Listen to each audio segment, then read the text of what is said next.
A magia do A Natal. magia do Natal. Por quê? O nosso pensamento é um pensamento mágico. Uhum. E aí se projeta esse pensamento mágico para Jesus. E se transforma Jesus num mago. É aquele que tem que resolver os meus problemas imediatos. Uhum. É o ajudador dos meus problemas. Porque a gente projeta algo que a gente mesmo deseja. Uhum. Ou seja, em crer num mágico.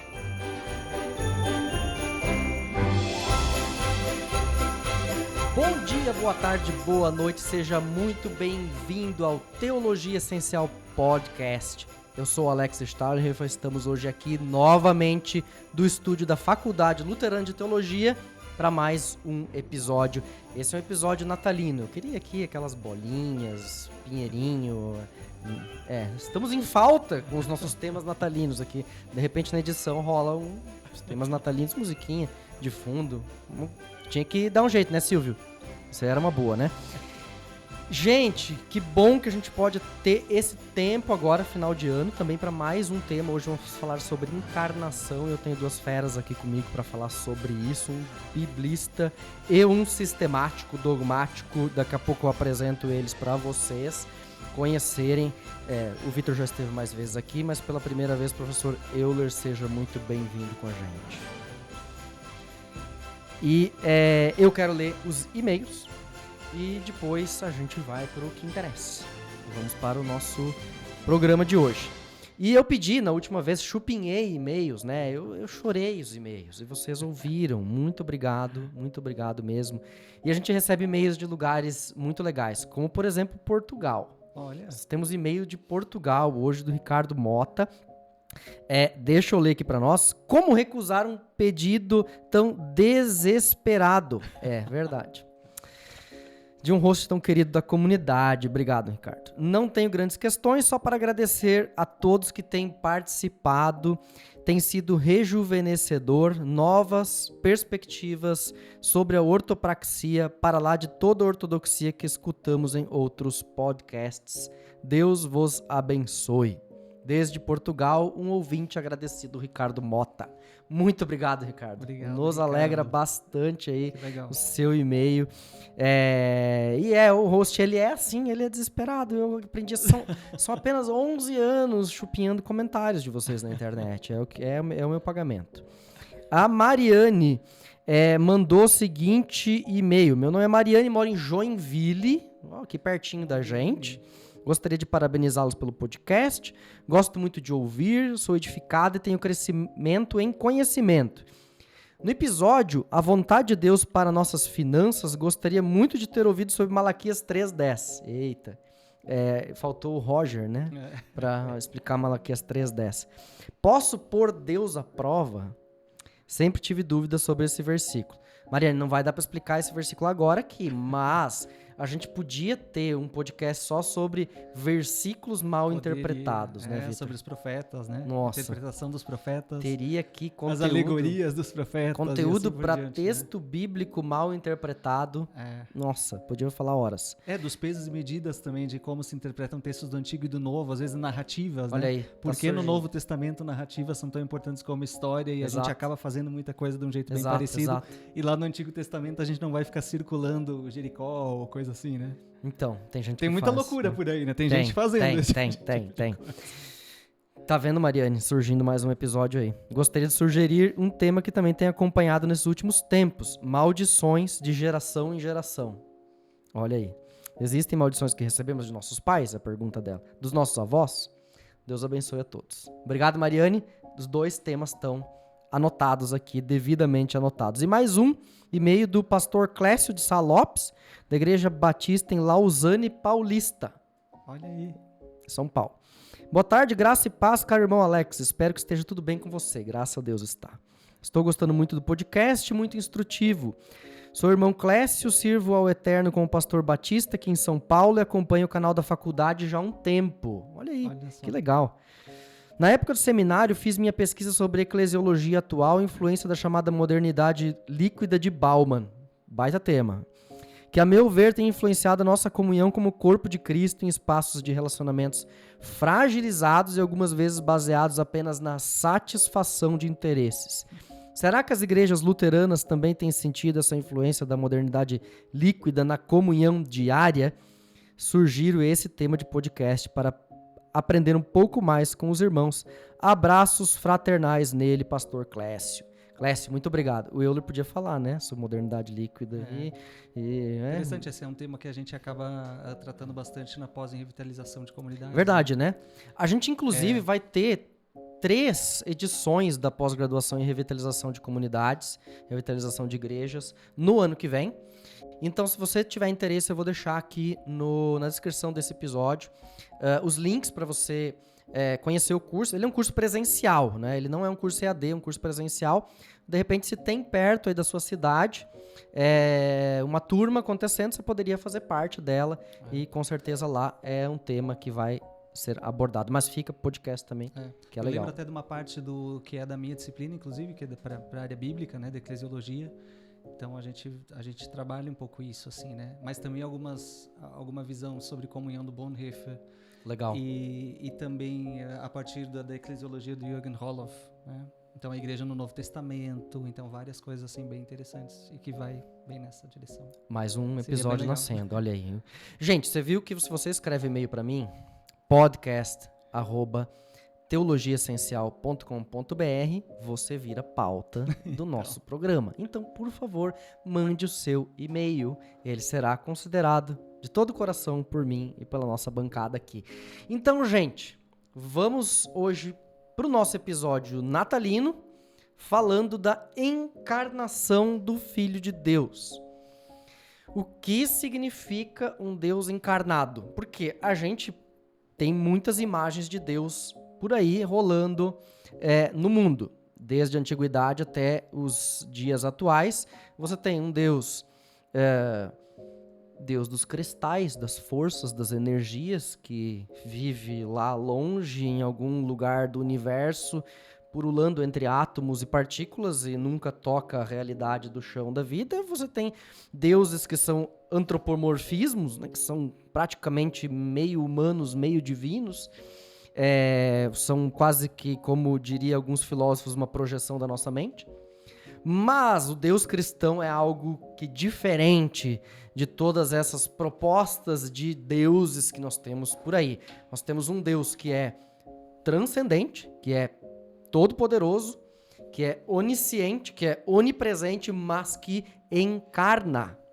O que significa a encarnação de Deus? Professor Euler, quero deixar você com essa pergunta capciosa para começar a nossa conversa. Muito bem, então é um prazer estar aqui para conversar sobre esse tema que é um tema central. Verdade. Da fé cristã e que, em grande medida, também no mundo evangélico, especificamente no mundo evangélico brasileiro, não recebe a atenção, a devida atenção. Então, quando nós falamos sobre encarnação, nós temos que ter em mente que se trata da vinda do próprio Deus ao mundo, ao universo, à sua criação. Isso significa que essa é uma das questões fundamentais, é que Deus se revela de modo diferente e oposto do que os seres humanos imaginam. Uhum.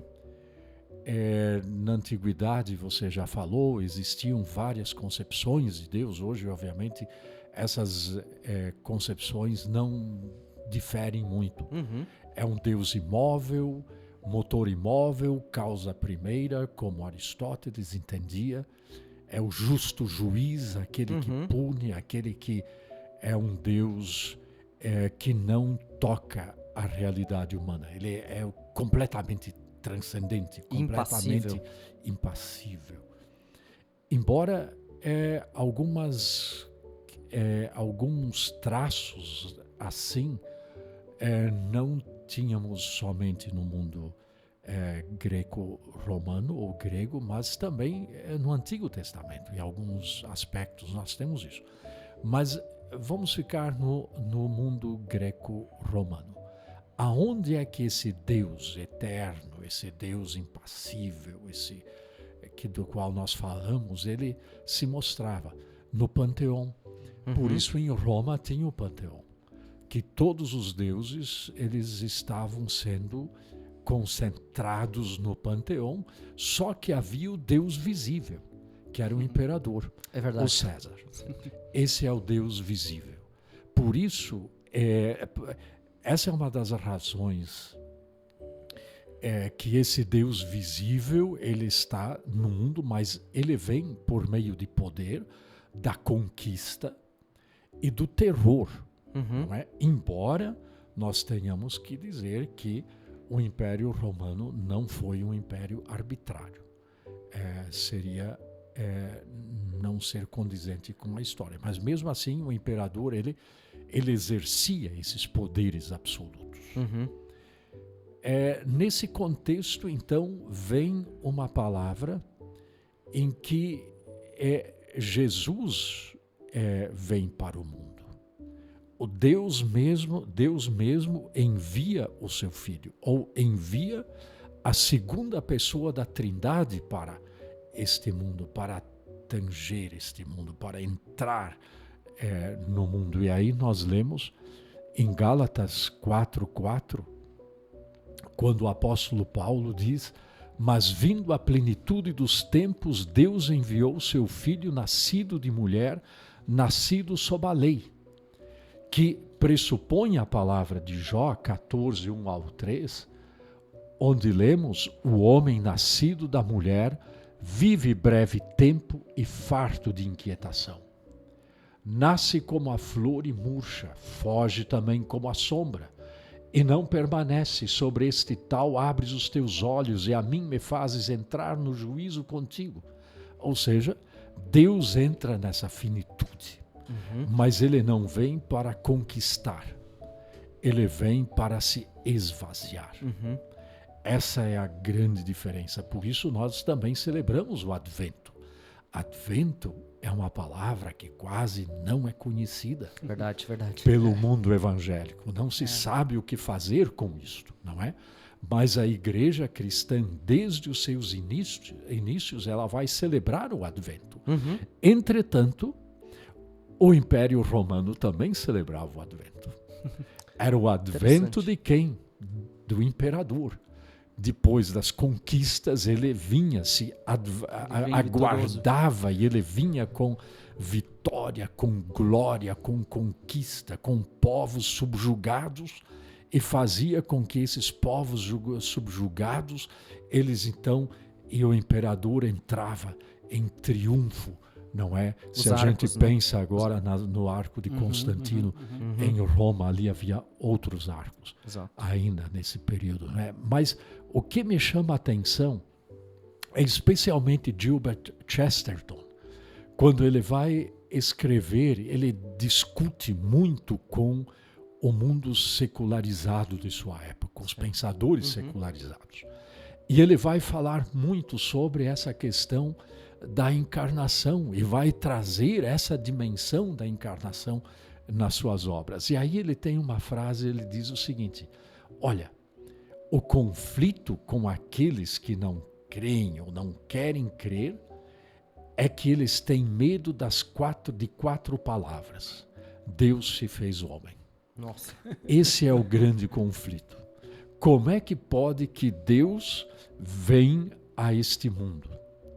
Mas os textos bíblicos apontam para a revelação da pessoa de Jesus Cristo, e quando falamos da encarnação, falamos que Deus se tornou humano. Para falar da encarnação, temos textos que apontam para o ato soberano de Deus como um acontecimento que vem do Pai. João 1,14, Verbo se fez carne e habitou entre nós. E essa palavra carne no grego é a sarx.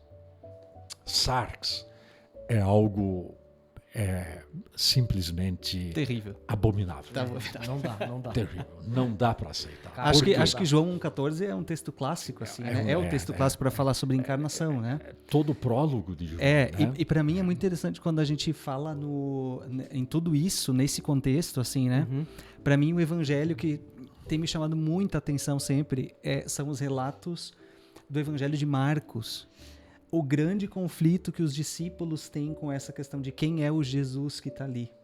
E aquilo que ele vai falando, como pode ser que aquele que está ali, aquele homem de fato, né? E o que eu acho que a gente tem que perceber sempre é essa divisão que se faz na cabeça das pessoas, de fato, não. É um Deus segundo a projeção da cabeça das pessoas. Certo. E a dificuldade de lidar com esse Deus que realmente se encarnou na história, porque esse texto do Evangelho que nós temos aqui é a história dessa pessoa, que não é um Jesus inventado pela cabeça de ninguém, ou conforme a minha imagem e semelhança, mas é a história de alguém, desse Jesus de Nazaré, se a gente for falar desses termos, é dessa pessoa. E ali justamente está o escândalo, né? Que esse homem ali, da maneira como ele veio, esse é o Filho de Deus, a segunda pessoa da Trindade. E isso é escandaloso. Isso é escandaloso para os discípulos o tempo todo. Porque eles esperam o quê? Eles esperam o advento do imperador de Roma. E eles não conseguem entender como pode ser que agora esse é Deus. Se ele não faz essas mesmas coisas e não chega em triunfo. E é muito interessante que na trajetória dos discípulos, até o fim, eles ainda estão tentando cortar a orelha de soldado, porque eles ainda estão achando que esse Jesus ali, se ele de fato é quem ele diz ser, ele precisa começar a cortar a orelha de alguém. Né? Isso nos evangelhos é muito inquietante, é muito fascinante também. Né? Não, esse Deus que se fez carne, ele é uma pessoa, ele tem a sua história. Ele não pode ser inventado de qualquer jeito também pela nossa cabeça. Exato. Né? E isso me acende uma questão, porque a gente tem nos últimos, vou pegar só os últimos 100 anos da história da igreja, da teologia, inúmeras propostas de como lidar com a encarnação. Afinal de contas, isso é muito difícil para nossa mente aceitar que Deus se faça ser humano. Então nós precisamos descascar esse mito e encontrar o cerne, a mensagem desse mito que está ali. O que é esse logos, que no final das contas talvez seja apenas uma autocompreensão, ou seja, o ser em si mesmo. Professor, eu estava começando a falar da palavra carne, né? O Exato. quanto essa palavra é um escândalo. Ou seja, né? ela continua escandalosa para o nosso contexto. O existencialismo vai dizer, não, isso é apenas a minha desejo de ser eu. Né? Ou as teologias mais do mundo neopentecostal vão diluir Jesus Cristo numa espécie de xamã que eu posso manipular conforme meus desejos, e aí ele não é mais ele deixa de ser também esse encarnado e passa a ser, não sei, uma espécie de ser e a gente tem o espírito do Natal também, né? Porque é isso, né? Então a magia do Natal. Por quê? Porque o nosso pensamento é um pensamento mágico. E aí se projeta esse pensamento mágico para Jesus. E se transforma Jesus num mago. É aquele que tem que resolver os meus problemas imediatos. É o ajudador dos meus problemas. E a gente acha versículo bíblico? E a gente acha, obviamente. Por quê? Porque a gente projeta algo que a gente mesmo deseja. Ou seja, em crer num mágico. E se ele não cumpre esse desejo, então nós temos problemas. O que vamos fazer com isto? Bom, aí nós de novo resolvemos o problema com magia, com os demônios. Exato. Então são os demônios, não é? Então o demônio da doença, o demônio do infortúnio, o demônio do insucesso, o demônio disso, o demônio daquilo. E o quanto essas coisas... o quanto isso a gente percebe agora nessa fala do professor Euler, né? O quanto as questões práticas da nossa espiritualidade têm a ver com a questão da encarnação, né? E com o Natal. Porque parece assim, espiritualidade é uma coisa que vem lá de fora, e vem os demônios, e vem a mágica, e a gente está aqui nesse campo onde tudo não está aqui dentro, não está acontecendo em mim. E também a minha vida de fé, então, ela acontece meio que assim, de forma porque vaga e não realmente em Mas atitudes porque a minha concretas. espiritualidade é uma espiritualidade desencarnada, porque ela Exatamente. acontece num plano além do plano das coisas naturais e ordinárias e cotidianas. Agora, olhar Cristo como o Deus presente que assume a carne, assume as sarx do ser humano, me faz pensar a minha espiritualidade precisa ser também uma espiritualidade cotidiana, ordinária, presente na matéria, porque ela acontece dentro. Eu não oro sem o meu corpo, eu não leio a Bíblia sem o meu corpo.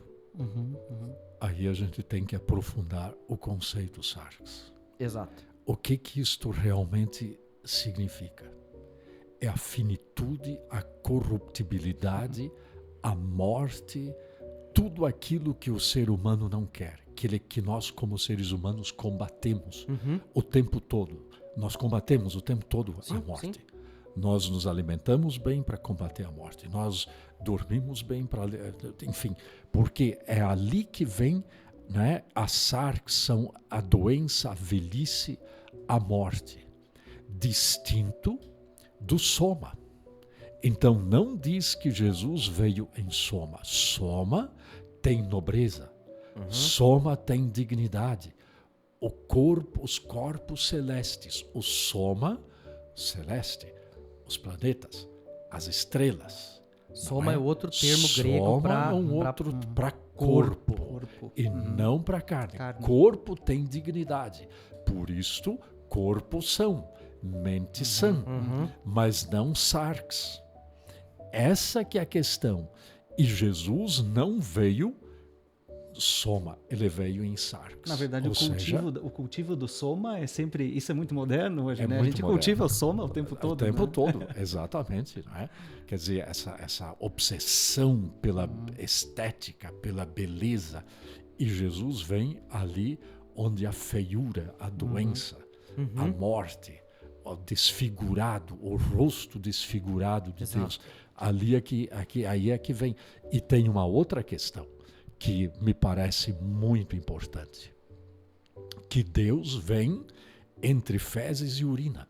Esta que é a sarx, por isso ele vem de mulher. Ou seja, isso significa, quem assistiu parto sabe disso, os pais que assistiram o parto sabem muito bem do que é isso. Sim. Quer dizer, imaginem vocês ali olhando um bebê que nasceu de Maria, placenta, líquido amniótico, e na época as mulheres não tinham esse cuidado como hoje. Sim. Quando faziam força para nascer, vinha fezes e urina. Vinha tudo. E lá dentro estava uma criança. Olha para essa criança. Este é Deus? Esse que é o escândalo, na verdade. Não é? Porque Deus na verdade, Deus, ele é um Deus escandaloso. Deus é indomável em sua santidade. Essa que é a questão. Deus é indomável. O amor é escandaloso e a reconciliação é loucura. Como reconciliar alguém que não merece reconciliação? Não é? E por isto nós temos em Jesus este evento da encarnação, né? Que Deus se fez carne mesmo, sarx, por isso encarnação, e não uma ensomatização, uma encarnação. Não é? Isso significa que ele vem para a miséria humana. E aí toda essa coisa teatral que nós temos hoje do Natal, que é, na verdade, o shopping center, ele substitui a história da salvação. Na verdade, o shopping center é uma história da salvação secularizada. Uma nova narrativa. Uma nova narrativa da história, da salvação. É a justificação de uma época também, né? É a justificação das justificação. pessoas naquele momento que Sim, algum sentido tem que fazer, a Tem magia que do fazer. Natal, A e a gente magia- justifica a coisa e justifica a si mesmo no cheiro bom do shopping center, assim, né? Bem o contrário daquilo que é a verdade. E o Papai Noel é o triunfo, não é? É do imperador que entra nas cidades e agora ele vai conquistar as almas das pessoas, não é? E todo mundo olha, não é, para o Deus que vem agora entre nós, porque o Papai Noel ele vai trazer felicidade, beleza, bem-estar, solidariedade. Mas onde está a solidariedade? Está no encarnado. Ele é solidário. Ele é solidário com quem? Com quem não merece ser solidário. É interessante Quem não essa foi palavra- bonzinho Não para foi. receber Eu o acho presente muito do Papai interessante- Noel. Eu acho interessante essa palavra solidariedade, porque ela também é esvaziada em nosso tempo. Como uma espécie de esmola bonita. Mas a palavra solidariedade, ela tem uma conotação mais profunda do que simplesmente esmolar por aí.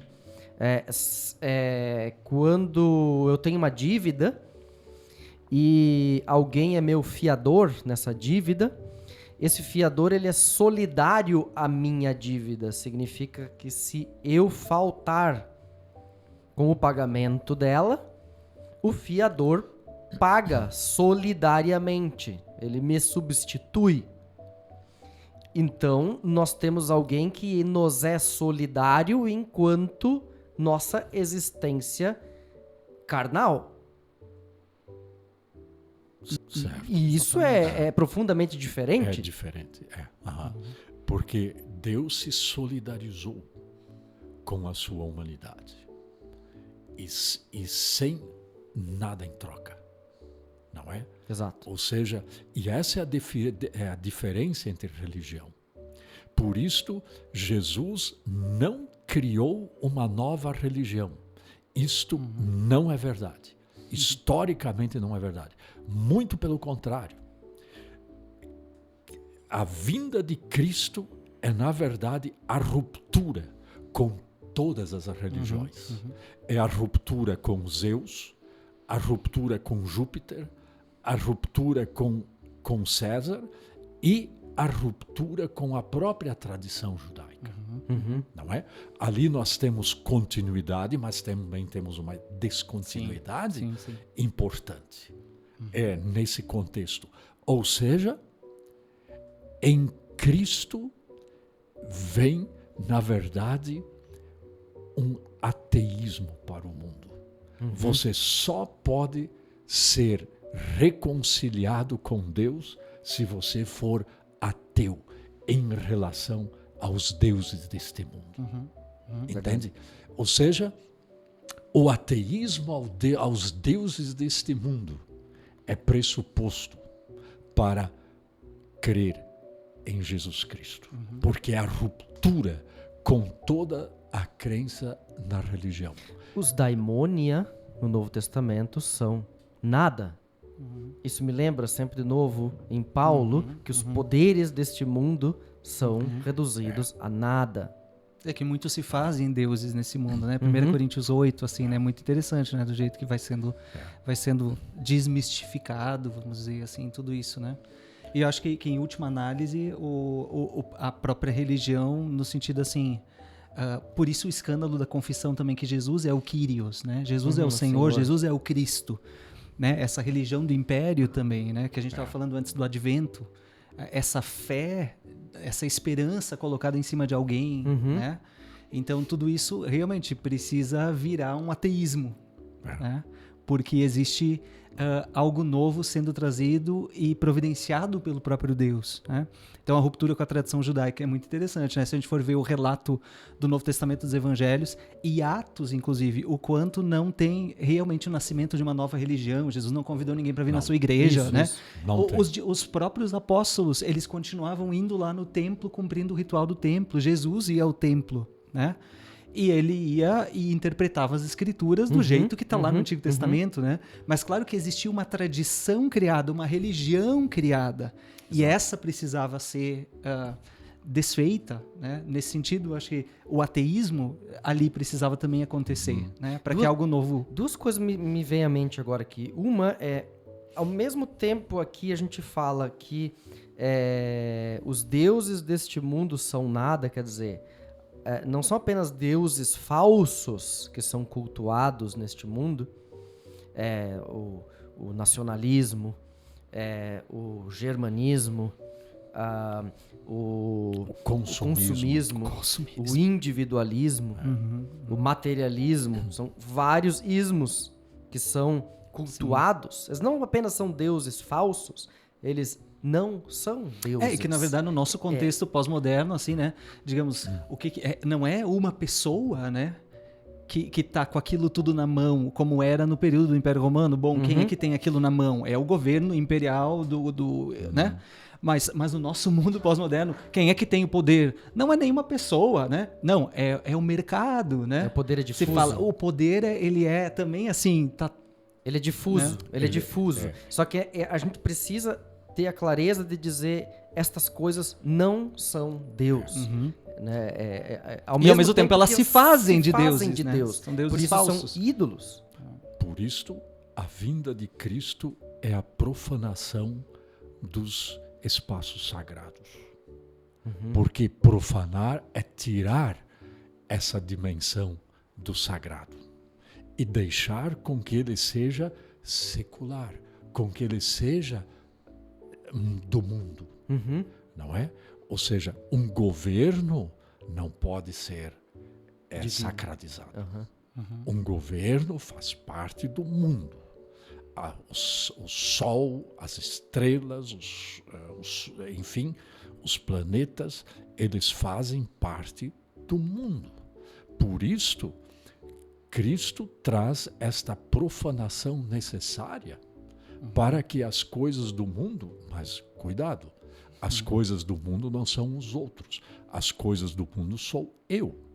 E o maior problema é eu querer ser Deus, e eu me coloco como Deus. Por isso eu preciso ser profanado sempre de novo, ou seja, tirado do âmbito do sagrado e colocado no âmbito do mundo e ser humano, ou seja, não ser Deus nos liberta para sermos humanos, também na nossa fragilidade.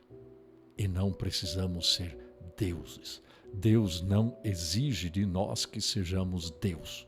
Deus, na verdade, por ser Deus, nós temos o direito de ser seres humanos, não é? Essa é a grande inversão, mas me parece que aqui a gente poderia, se falar da encarnação, falar um pouquinho da Maria. Sim, a história exato. de Mateus 1, 18 ao 24. Eu acho até importante isso, Euler, porque tu falou um pouquinho de continuidade e descontinuidade com o Antigo Testamento. E uma das grandes descontinuidades é dizer que o Deus dos judeus não é o Deus dos cristãos. E se criar, a partir daí, um antissemitismo cristão, que foi uma tendência forte e ainda continua sendo. Mas ao olhar para Maria, uma mulher judia, nós vemos uma continuidade, que é dupla, ao mesmo tempo como povo judeu, mas ao mesmo tempo também como gênero humano, como carne. Quero deixar essa questão para você comentar também. Sim, bom, eu tomo a liberdade de tecer algumas considerações aqui em relação a Maria, que eu penso que vai bem ao encontro, porque o mundo evangélico, ele despreza Maria. Verdade. E a Maria é muito importante. Não é por acaso que o concílio de Éfeso vai dizer que ela é Theotokos, ou seja, a parideira de Deus. Não de Cristo, de Deus. Então, nesse contexto, é necessário considerar a Virgem Maria como a mulher que Deus Pai preparou para que se gestasse Jesus, igual à gestação de qualquer ser humano.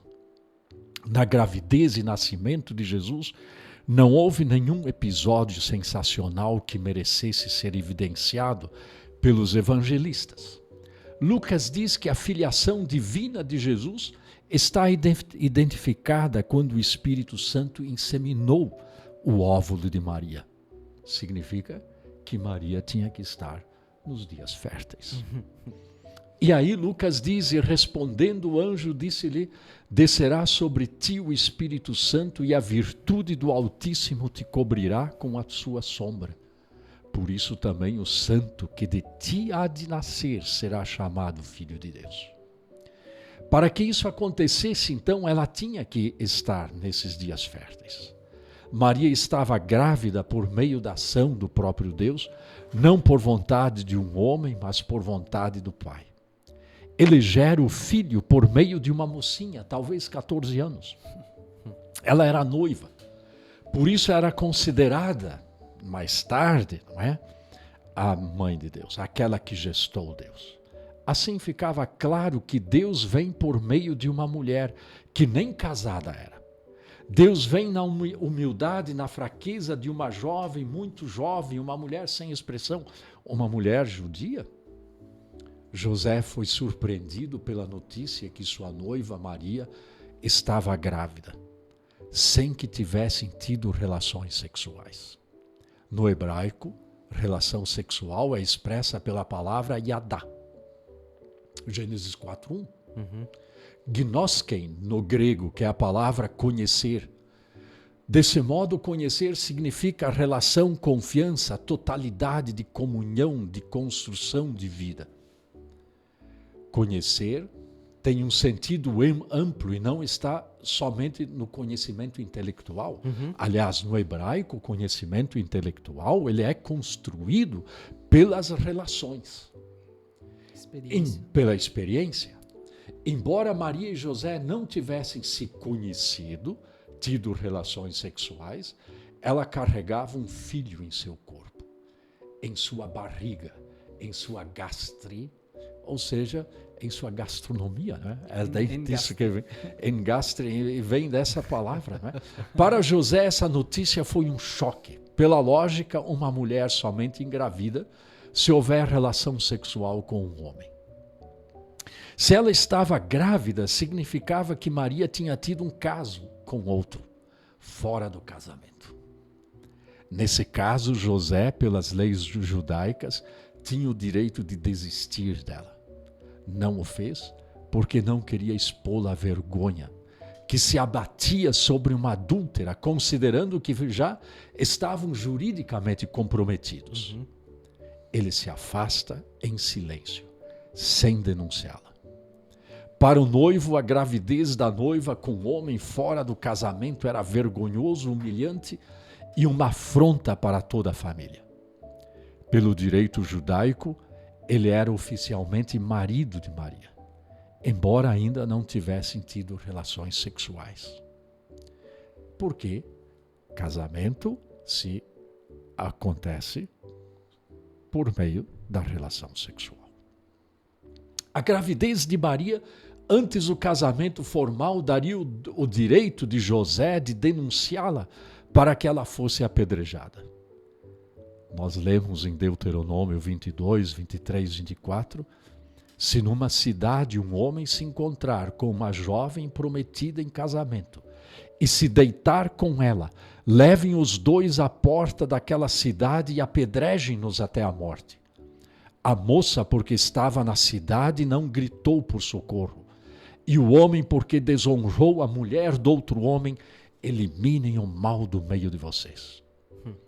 Além desse conflito que dizia respeito ao casal, o filho nascido de adultério, filho ilegítimo de Deus, estava inapto para o culto, pois nenhum bastardo entrará na Assembleia do Senhor, nem ainda a sua 10ª geração entrará nela. Puxa.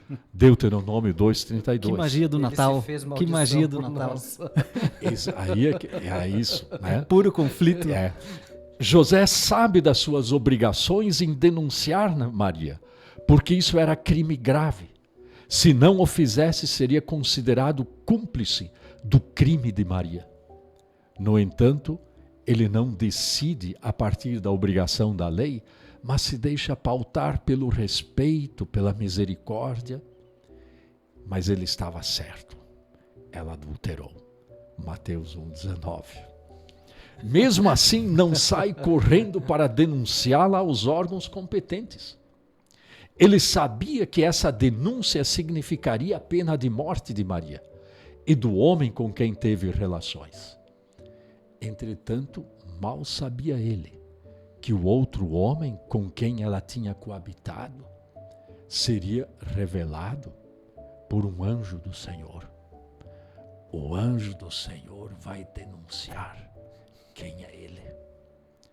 Esse anjo lhe contou um segredo que José não conseguia entender, mesmo pensando durante horas sobre o que aconteceu a Maria.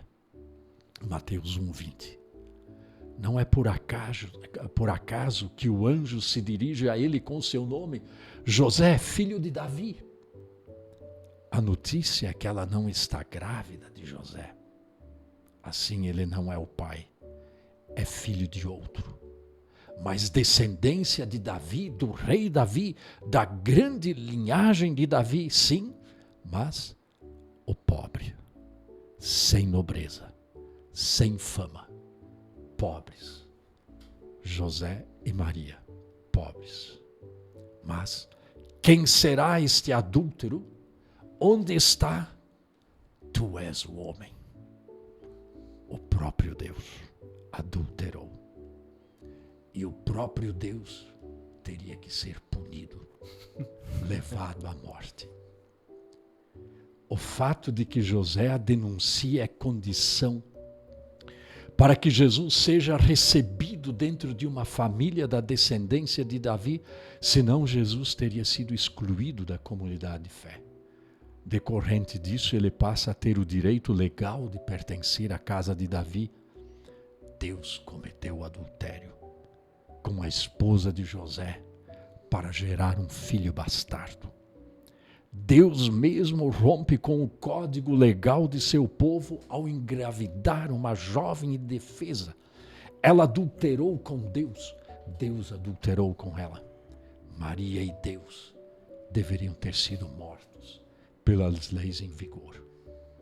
Deus quebrou as leis do Deuteronômio. No anúncio da gravidez de Maria, percebe-se que o eterno Deus vem para a realidade humana e é levado às últimas consequências. Ele gera um bastardo para a redenção da humanidade. Este bastardo é o Deus Filho. Deus se fez bastardo. Por isto, Deus é o indomável. Deus não se deixa domar. Jesus foi feito bastardo para que todos os bastardos da terra fossem amados e abraçados por Jesus Cristo, que nasceu de mulher sob a lei. Maria teve um caso com o Espírito de Deus, com a palavra de Deus, com o próprio Deus. E Deus, semelhante a um rei, a um príncipe de algum império do Oriente, teve um filho ilegítimo com Maria. Assim, essa gravidez mal contada seria razão para o divórcio até a punição de morte. Aí a gente vê que Jesus é o bastardo de Deus e todos aqueles que nele creem são filhos, irmãos, discípulos do bastardo de Deus. O que crê em Jesus Cristo é inserido na família, no círculo da sagrada família de Jesus, e recebe a sua honra e dignidade desse rei que engravidou Maria. Com isto, Jesus assume sobre si a sarx, a miséria da condição de pecadores, de mortais, de finitos. Mas quem são os bastardos? Pessoas justas como os fariseus, o filho mais velho que ficou em casa fiel ao pai, fez tudo o que o pai queria. Todos pela fé em Jesus são filhos adotivos, legítimos do pai por meio do filho. Ou seja, o bastardo faz dos bastardos seus filhos. E aí, o que acontece? Cai o queixo. O que é o Natal? O que é Advento? No mundo evangélico, é uma caricatura, na verdade, uma distorção. É a construção de um ídolo. Um ídolo que foi projetado e criado à imagem e semelhança dos arquétipos humanos, ou seja, dos arquétipos no sentido dos arquétipos de magia que nós carregamos e projetamos isso para Deus. E aí nós temos, naturalmente, as grandes apoteoses religiosas das nossas igrejas. As apoteoses dos grandes messias políticos religiosos, que são idolatrados e adorados. Por quê? Porque a igreja evangélica brasileira, com exceções, não faz ideia de quem seja o bastardo de Deus. Ela rejeita o bastardo de Deus. Para ela, o grande perigo, o grande problema, como disse o Chesterton, Deus se fez homem. Como é que pode? Não é por quê? Porque se isto é verdade, então desmorona toda essa concepção mágica cristã, que se tem mágica ou pretensamente cristã, essa cosmovisão mágica do mundo evangélico, que está em oposição, na verdade, é aquilo que nós temos na encarnação em Jesus Cristo. Quer dizer, a encarnação continua sendo um absurdo e um escândalo também para a massa evangélica que crê num Cristo que no fundo não passa de um mago resolvedor de problemas. Eu fico imaginando assim, né? Depois de tudo isso que a gente ouviu, e a gente fica meio sem palavras assim, porque o queixo cai mesmo, né? Mas eu posso imaginar que talvez muitas pessoas fiquem até pensando, mas tá, nós celebramos também hoje, olhamos o Advento e olhamos o Cristo que vem, o Cristo exaltado. O Advento, inclusive, é isso, né? Também essa questão da vinda de novo do Senhor. E daí talvez muita gente pergunta, não, mas de fato ele vem e ele vem exaltado. Ele vem então mais uma vez como rei e totalmente exaltado, né? E daí as pessoas perguntam, mas isso aqui não seria ficar muito nessa questão só da miséria e realmente dessa questão do bastardo, do que é morto, do desfigurado, né? E a mim chama muita atenção, por exemplo, nesse sentido, o texto eu sempre me refiro a esse texto quando se fala da visão do Cordeiro de Deus no Apocalipse, né? No capítulo 5, porque é interessante quando vai se falar, e daí vai se falar do filho de Davi, né? Porque quem é digno? É o leão da tribo de Judá, a raiz de Davi, que venceu e pode abrir o livro, naquela cena do Apocalipse, né? E quando João olha, o que ele olha não é um leão, mas é um cordeiro que tinha estado morto, né? Então, digamos assim, a mim sempre foi muito interessante sempre olhar, olha, mesmo lá no Apocalipse, né?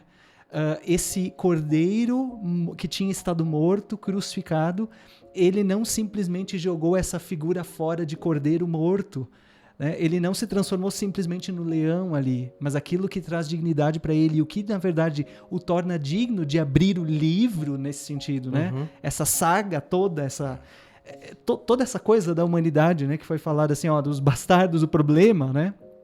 Ali quem abre o livro é o cordeiro e não é o leão. Enquanto o que nós procuramos o tempo todo é a nossa vida como leão, né? Sim, e o que as religiões procuram, e o que a mágica procura, é sempre essa... não é o ruim, não é a sarx, não, nós lutamos para sermos leões, né? É que a gente procura, eu diria assim, de modo geral, isso é uma tendência em toda a história da teologia. Se procura o Deus glorificado, se procura o Deus em sua majestade, se procura o Deus para além daquilo que a razão pode conceber, para além daquilo que a gente pode entender, se quer o majestoso, o magnífico. Mas esse Deus não é acessível. Esse Deus não se revela na sua glória, ele se revela na sua finitude a nós. Então, procurar Deus na glória da eternidade dele, você não vai encontrar. Você só vai encontrar Deus na finitude da cruz. Isso, na pessoa de Jesus Cristo. E por isso o Natal realmente faz todo sentido, né? Porque é realmente a intervenção de Deus na história. É a história desse, né? Não é uma ideia, não é uma ideia criada, um Jesus que a gente inventa de acordo com muitas coisas, de acordo com os nossos arquétipos, nesse sentido que nem o professor Eduardo estava falando, né? Não, quem é Deus? É esse Jesus das Escrituras. Não é outro, não é um que a gente inventa. E nesse sentido, o Natal não é uma coisa inventada a partir dos nossos critérios, mas é essa história. Exato. Né? Exato, e por isso mesmo, até mesmo a pessoa do Espírito Santo, que muitas vezes é dito, é relegada a um segundo, terceiro plano nas teologias, não é dado a ênfase devida, enfim, sempre é feita essa acusação. Mas, de novo, uma super ênfase no Espírito é, de novo, esquecer quem é aquele que media o Espírito. Quem é aquele que, de onde procede o Espírito. O Espírito procede do Pai e do Filho. Né? E ao esquecer disso, nós de novo olhamos para o luminoso, para o glorioso, para o majestoso, mas esquecemos que a revelação de Deus está justamente na finitude do Cristo. E sem passar pelo Cristo, não há também como entendermos quem é o Espírito ou quem é o Pai. Isso, nesse sentido, é uma religião do poder, né? Por isso eu estava falando há pouco. Não, a ideia é do leão, porque o leão é poderoso e a gente gosta da religião do poder. Do poder. Por isso a religião, o cristianismo como religião, é uma afronta ao Jesus, ao Deus encarnado. O que nós temos no cristianismo é a religião de Constantino. É a religião de Constantino que vai, na verdade, fazer essa transferência, não é?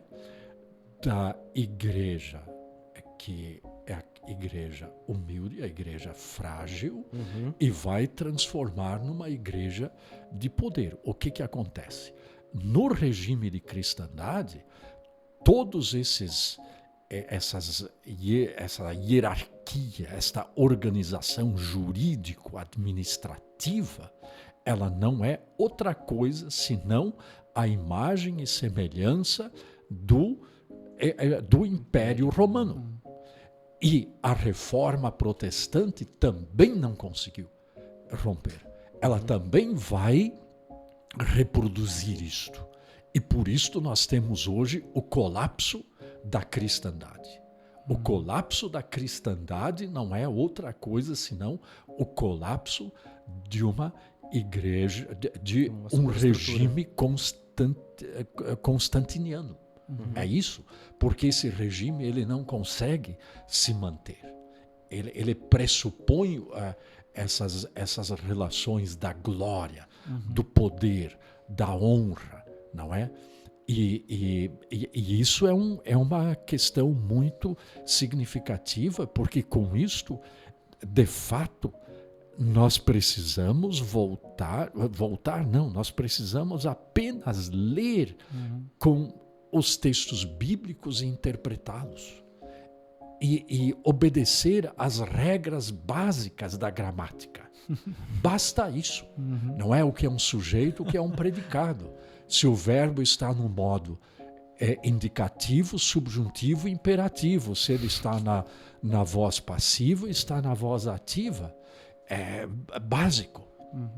Em grande medida, o mundo evangélico não consegue nem mesmo ler os textos nas suas estruturas gramaticais mais simples. Então, o que nós percebemos nessa